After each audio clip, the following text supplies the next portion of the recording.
Welcome to Worldview Matters, discussing controversial issues, discerning current events, defending biblical Christianity. No topic off limits. And now, here's your host, David Fiorazzo. Hello, brothers and sisters in Christ. Thank you so much for tuning in. We're getting closer and closer to May 1st and 2nd and the Worldview Matters Conference.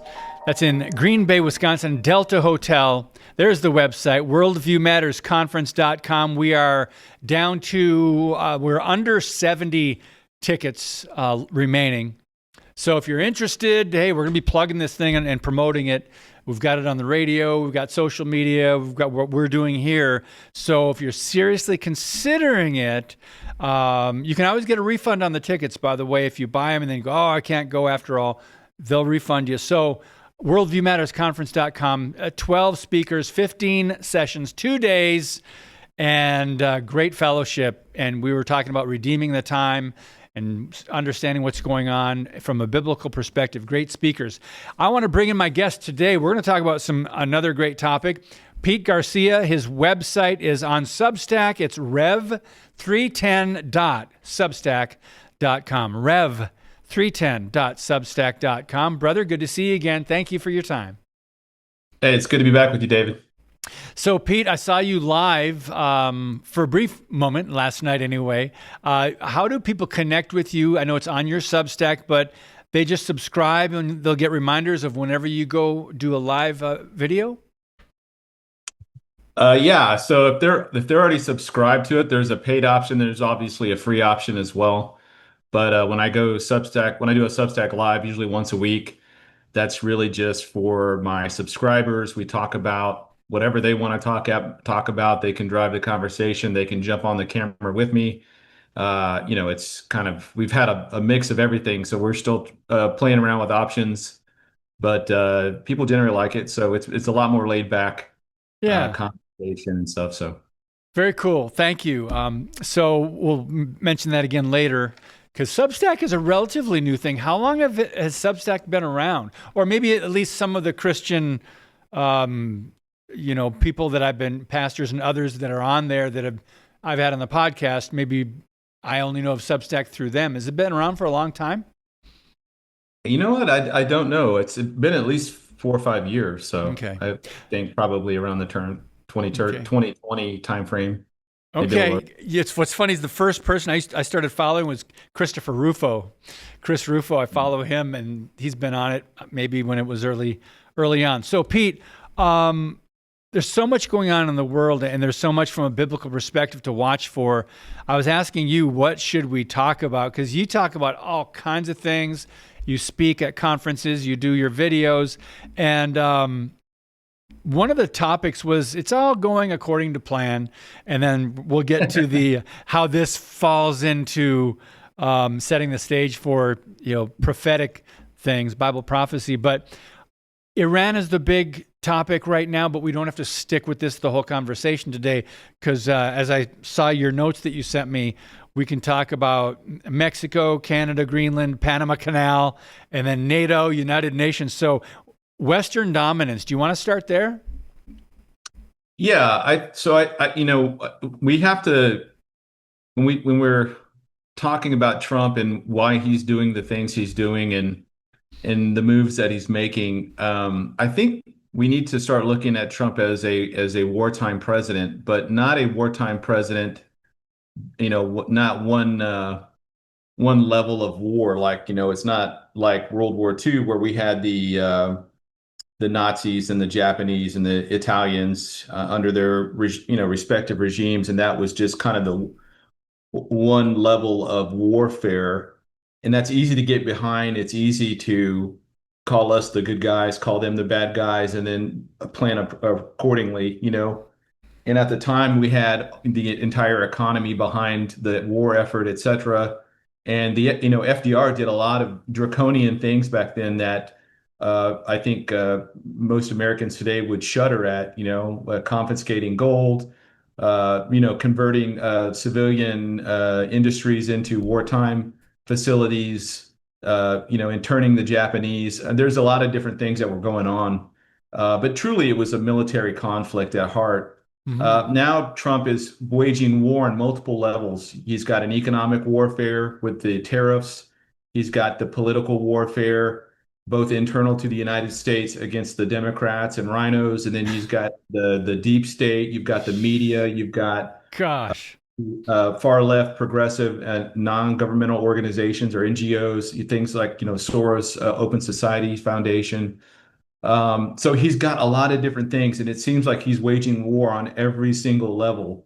And this Iran conflict is one that really deals with his Eastern dominance, and that ties in with his larger goal of strengthening the Abraham Accords and then growing it to include Saudi Arabia and Iran. If Saudi comes in, obviously the other Gulf nations would come in as well. UAE is in it now, but this would bring in Qatar, Bahrain, Oman, Kuwait, etc. So that is the Eastern dominance. But in Western dominance, it started with the Panama Canal, kicking the Chinese out and preventing them from controlling both ends of the Panama Canal. It followed with taking out a Maduro. And notice that we took Maduro out in the way that we did after months of sitting off the coast there, blowing up drug boats, right? That's right. Trump operates in this plan of organized confusion. Like he knows what he wants to do, and only a close inner circle are going to know exactly what he wants to do. But he keeps everybody else guessing, and that's part of his ability to use leverage in his negotiating skills. Obviously he is a master negotiator when it comes to making people do, Yeah. getting the best deal for his whatever he's pushing, right? Well, So when you then mentioned, oh, go ahead. I was just going to say, by taking out Maduro, though, it sets into motion this domino effect of weakening and dismantling Cuba's government under, I think his name is Nidal, taking out or removing the cartels out of Mexico, or weakening the cartels, taking the cartels out of Ecuador, taking the cartels out of Colombia. And that it's all part of this larger plan to bring back the Monroe Doctrine, which kicks Europe, kicks Asia, kicks everybody else out of the Western hemisphere. We are going to be the dominant force in this hemisphere. And I think Stephen Miller once said, we're a superpower, and it's about time we started to act like one. And so people have been trying this liberal world, rules-based world order since World War II has been these big chains basically shackling the United States and preventing the United States from becoming this the true superpower that it can be. But that's a good thing and a bad thing. But all of this has got to get weighed against Bible prophecy. Yep. I want to ask you about NATO and the United Nations in a minute, but let's stick in the West before we move on. Aren't you kind of surprised with, you mentioned all the warfare, not spiritual warfare, but just literally the deep state and all those who are against Trump, everyone that's coming against him. Are you surprised with he's kind of very methodical. Is that the word? Methodical. Yeah. Methodical. And there's got to be a plan, but sometimes it does appear to be planned chaos to throw the enemy or the target off. Doesn't it surprise you that with all of his enemies, even within government, that there haven't been leaks on the plan and what he was intending to do, or even through Pete Hegseth in the military? Are you kind of surprised by that? Because I am. Yeah, I am too. I think a lot of lessons have been learned over the years with regard to him. When he first won in 2016, I think he was probably just as surprised as everyone else that he won. And he basically didn't really understand how Washington worked. And he was pretty naive, coming in. And he leaned on a lot of the established Republicans and the folks that were recognizable names inside of the Beltway. Obviously, that turned out to be pretty disastrous when it came time for any of these kind of crisis points, like COVID, the George Floyd, the Summer of Peace, Summer of Love, whatever it was called back then. The markets, the basically all of the fraud that happened, he basically stood alone. Everybody that could have helped him said, we tried, but then, they really didn't. And so I think that Trump took stock of those that were loyal to him. I think he values loyalty above anything else. So Hmm. this time around, I think he's surrounded himself with the most trusted people that he can. And, he's really focused on keeping the unit tight and keeping information from leaking out. So, and I think a lot of this has to do with that he's just not telling people until it's go time. You know? Yeah, the top. It seems like people at the top know, but it's amazing, actually, really surprising. Do want to mention or talk about Canada and Greenland briefly. Before we do that, you mentioned economic warfare, and I don't think tariffs have not been in the headlines because of Iran and other stories, right? Other political stuff, but I didn't think about that as warfare, but I guess it really is. We've kind of been punished by other nations. We've not been treated fairly. And now Trump comes in and he's reversing all that. Do you think we'll see more of the maybe good fruit from that by the time we get to the midterms? Yeah, I think so. I think he's really just wanting he's not so much that he loves tariffs. He finds it an effective tool to use to bring people back to the bargaining table. A Hmm. lot of the tariff or a lot of the trade imbalances that we have today are decades old. They're things that came out of the World War II, out of the liberal rules-based order, as they call it, Bretton Woods, the Marshall Plan, et cetera.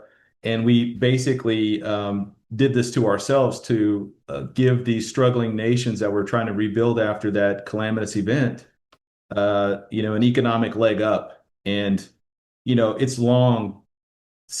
We this thing is long since needed to be overhauled, and re-looked at, and no president has really done that Hmm. until Trump because tariffs had become so unpopular. But I think it brings people back to the bargaining table, and they can renegotiate their trade differences, and we're not, they want it so that it's fair. If both sides pay 10% tariff, then both sides do it, but it's not going to be the U.S. pays 10% tariffs and the other side pays zero, or something to that effect. So Mhm. I think the tariffs have been used effectively. I know the Supreme Court came out against it, uh, but he's still able to leverage tariffs to certain degrees. I don't know all the specifics off the top of my head, but I know that he's still able to use them because I think it was Supreme Court Justice Alito wrote into the his piece about how to do it. So Trump's like, oh, thank you. So yeah. It seems like looking back, hindsight's 2020, right? Those 4 years in between his two terms, 45 and 47, as bad as those years were when it comes to the left and socialism and the chaos, the Biden administration and attacking citizens, censoring people and all that, it just seems like Trump was so much better prepared and had a plan for this term. It's just really is amazing all the areas that he's attacking, all the things that he's doing, and I would say accomplishing in a short amount of time. I think the media was probably like they didn't know what to criticize because he was doing so much. What are your thoughts on that? Yeah, I think those 4 years were critical for him to really, um, well, one, surround himself with the right people. So he found those people that were Hmm. still loyal to him after 2020 and that had been with him in his first administration and had suffered through the agonizing reality of having the election stolen from you and done, this was basically a coup by the FBI, the Democrat Party, the CIA, various groups within the deep state all kind of facilitated this to happen. And then the media then equally were compliant in enforcing this narrative that if you question the election, then you are that you are crazy, that you're a conspiracy theorist, or that you're, whatever. And battling that, I think, was probably the hardest thing to get over. But I think this time around, he took those 4 years and really began to hone in on how to attack the issues and in what order. and what priority and what does he want the end of his 4 years to look like if he does win? And then how do you keep those things as permanently in place as possible? And so you saw him go after the deep state corruption within the first hours of his being sworn in, Hmm. going after USAID, all the corruption and fraud and all the various government agencies in which he oversees. So he has the legal ability and authority to do those things and to root out fraud, waste, and abuse.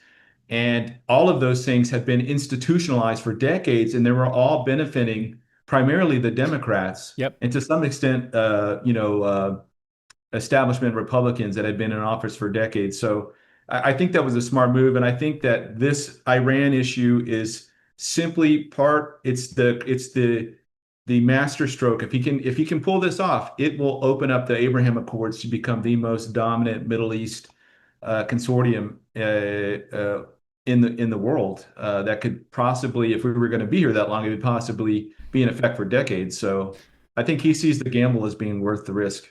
Yeah, he must, and those around him, the advisors.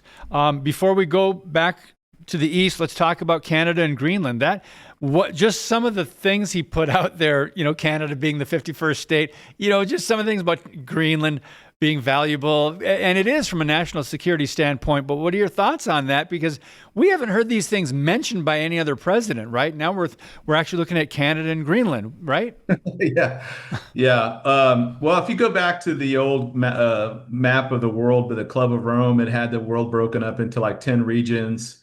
If you go to the Technate map, which was, I think, from the 1930s or 40s, and the Technate map basically has all of North America to include Greenland and Canada, the United States, Mexico, and then all through Central America down to Venezuela, interestingly, to include Cuba. They would become part of this northern regional power structure. I guess they would be kind of like one government. And the world is broken up into those sections, very similar to the Club of Rome map, with that exception that it does extend the North American region down to Venezuela. So it's not surprising.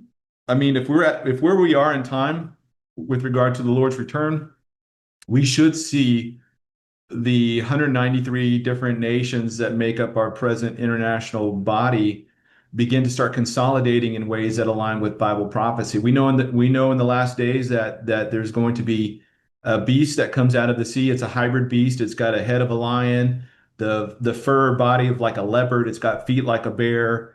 It's got 10 heads, 7 horns, or 7 heads, 10 horns, and 10 crowns. All of that symbolism ties back to Daniel, and they all spoke of nations. And you can go back to Daniel and get the exact depictions and descriptions of who those symbols represent. So they're not arbitrary, but it's interesting that all of those, that whole beast that comes out, it's all one entity. So it's just one conglomerate of all these prior nations that are now being absorbed into one. And that kind of aligns with the Technate map, which, I mean, obviously Daniel's letter came out in Revelation, came out thousands of years before the Technate map, but it's interesting to see how those people see the world versus what the Bible's been saying for the last 2,000 years. Yes, absolutely. It's fascinating. Speaking of nations, how does America divorce the United Nations or NATO? People talk about that all the time, particularly Republicans or conservatives or Christians.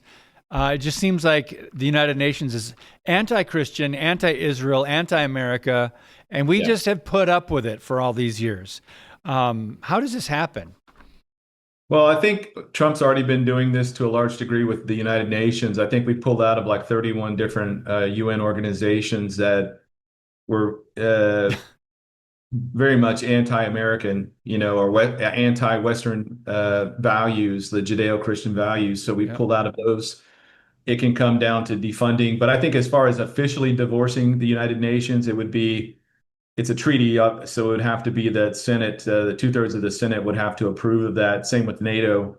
But again, as the commander in chief, Trump's going to have an incredible amount of leverage as to how much we participate with NATO, given the turn of events here in the last month. So We know in the first term he wanted to divorce NATO because the other nations weren't paying anything into it, so they were 100% reliant on the U.S. to Jeez. provide everything.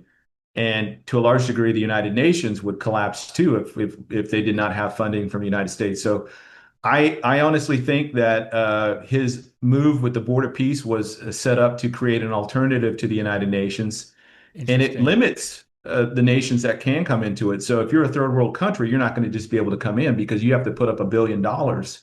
He wants the movers and the shakers in an actionable body that will basically go to, and I think it's part of, it's going to be merged into or married into the Abraham Accords. And so if you can get the Abraham Accords going, successful, running, then he can incorporate the Board of Peace into that. And he's basically established a very powerful alternative to the United Nations, just like BRICS tried to do. Brazil, Yeah. Russia, India, China, South Africa, they set that up as an alternative to the US dollar. Obviously, a lot of those countries and are having a lot of major problems, and that whole move to devalue the dollar kind of fell apart. Now the dollar is Mm. going to collapse at some point because it's 39 trillion. We're 39 trillion in debt. So the nations are racing right now to get their central bank digital currencies online, about 130 nations. So I think they see it coming. I think they're kind of trying to forestall it as long as possible. But So what about? I think we're getting close. We before we get to the end of this, and I don't want to run out of time with you. Before we talk about what victory in Iran looks like, and it just seems like there's a lot of possible scenarios or outcomes. What does victory look like for the people? Is there going to be a new government there? What kind of government? Will the U.S. still need to be there and have a presence? Talk to us a little bit about that from what you experience. well, if Trump can he's got his 15 points proposals. That the core of that is keeping the Strait of Hormuz open. It is Iran permanently abandoning any attempts to try and pursue nuclear weapons or enriched uranium to create nuclear weapons. It's the dismantlement of the Natanz, Isfahan, and Fordo facilities. And IAEA, organization would have to have full access to those at any time, all the time. They have to hand over all of the enriched uranium they already have, which is about 450 kilograms. They would have to cut all funding to their proxies like Hamas, Hezbollah, the Houthis, and in militias in Iraq and other places. If they did that, if they agreed to that, I think that the U.S. would then turn around and give them or pull all the crippling sanctions that they've had on them for decades now. They could stand up some type of civilian nuclear energy program at Bushehr. Obviously, any of the material that comes out of that would have to be created outside of Iran, brought in, and if there's anything created in Iran, it would have to go back out. They would remove the snapback options, which is it's like letting Iran have all their benefits back, and then the minute they do something, the snapback allows them to immediately reinstitute all of those sanctions, all of those Oh, restrictions, wow. et cetera. So if they can remove the snapback option, I think that would be a very appealing to the Iranian government, whatever government comes out of this. The Yeah. problem is that he's negotiating with these guys, and you've got these other guys in the IRGC that are completely decentralized, saying, "No, we're not giving up. We're going to fight to the end." So, Yeah. how does that shake out? I don't know. This may be a case where, if they refuse to give up, then we end up dropping some type of nuke or maybe a thermobaric type of bombs to completely obliterate those facilities. So if they're not going to hand over their enriched uranium, we're going to make it so they can never get to it again. It's going to be so far buried underground, and they'd Wow. have to take out the Zagros Mountains there along the coast of the Hormuz. I mean, they would have to completely dismantle all of the hidden military bunkers and things in there to get rid of the threat there to the Strait of Hormuz. So if he can get any of those things, I think that he would call that a success. Okay. Primarily, the abandonment of enriched uranium, or that has to end. The keeping open of the Strait of Hormuz, and then the dismantlement of their proxy units. I think if he can get those three things, that they could make a deal. Okay, we're really running out of time now, and I know we could spend so much more time on Israel's role in light of Bible prophecy, Ezekiel 38, 39, Gaza, Hezbollah, Hamas. We talked about America and the U.S. and our role. What about Israel's role? What role do they play in these end time scenarios? Okay. Well, Ezekiel 38 starts out with them living in peace and unwalled villages, living securely in their land. So that's why I'm so hawkish, I guess, on this aspect of that peace is going to be be the end state for all the stuff that we're seeing, because I believe it's going to set the stage for Israel to finally feel like they've arrived, that they've achieved peace in their time. And it all stems back to Iran. Iran has been the biggest roadblock for the Abraham Accords since Trump's first term. So if they can bring Iran to the negotiating table and weaken them to a point that none of their neighbors are afraid of them anymore, they've changed government, they've abandoned these pursuits for nuclear weapons or this proxy war. I think that Israel can relax, and then that sets them up really. I don't want to say nicely, but it sets them up almost exactly as where we see the beginning of Ezekiel 38, 39. And so for the Jews, this is kind of a double-edged sword, because they think that's the last war that they'll ever fight as a nation, because after 38, 39 of Ezekiel, you go into chapter 40. From 40 on, it's about having the new temple, their third temple. It seems like it's their messianic age. And we know, because we have the New Testament, that's only the beginning. That's really going to start the beginning of what we know as the 70th week of Daniel, which is a 7-year period in which Israel will be almost completely destroyed. There was a third of them were killed in the Holocaust. This time, it's going to be 2/3 of them will almost be wiped out. That's right. The time of Jacob's trouble, which is found in Jeremiah 37 through 11, and then Daniel 9, 24 through 27. 2 Old Testament passages talking about the last days for Israel. So this isn't anything that Christians are creating. We're not happy that this is about to happen. Yeah. I think that we need to talk about it and not allow this to be this blind spot that kind of clouds our judgment. And I love how Olivier Melnick once said, I think he got this from his wife actually, where he talks in Zechariah about that 2/3 will be destroyed and that 1/3 will be brought through that refiner's fire. But we're not told. We're told that percentage. So our goal is to make that 1/3 smaller and smaller, or the 2/3 smaller and smaller, so that there's more and more Jews that go up in the rapture. And fewer that have to go through and endure the 7-year tribulation. Yeah. Wow, Pete. I wish we had an hour with you, but we got to get you on again soon. But when's your next live? I will be live on Monday, I believe. Okay. So every Monday night, yeah, for sure. Okay. So I want to mention rev310.substack.com, rev310.substack.com. Appreciate you taking the time to do this. Thank you, brother. Oh, my pleasure. Thanks for having me. God bless you, friends. And as always, keep speaking the truth about things that matter. See you next time.